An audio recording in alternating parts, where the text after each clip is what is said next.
about the greatest Tampa Bay athletes of all time. You know, the Tampa Bay Goats, whether it's Buccaneers or Lightning or Rays.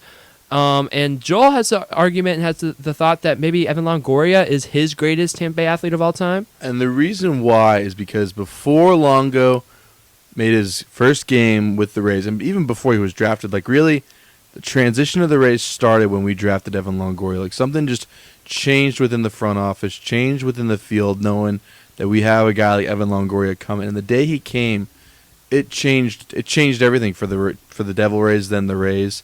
And we haven't looked back since. I said it to these guys. I think had we not drafted Evan Longoria, we probably would have broke our contract and we'd be playing in Nashville by like 2012, 2014.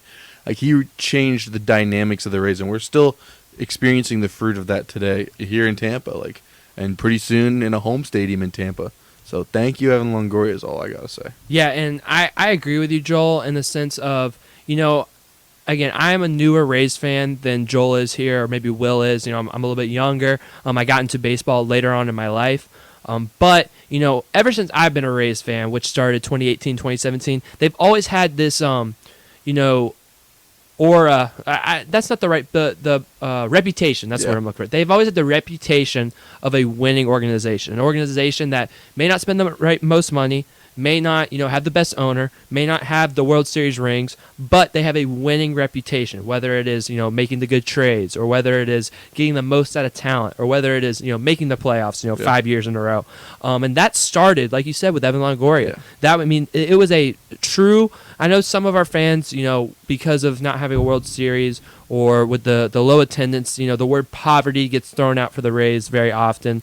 And it gets thrown out for all franchises. That's kind of just the social media, you know, world we live in. Yeah. But, you know, currently the Rays are not a poverty organization. You know, I think you could say they're one of the most. I would disagree with that. But you could say that, but before Longoria, there was no disagreeing that they were a poverty organization. Yeah. So at least, you know, he made it where half the people can disagree on it. Yeah, the pieces were in line before Longoria.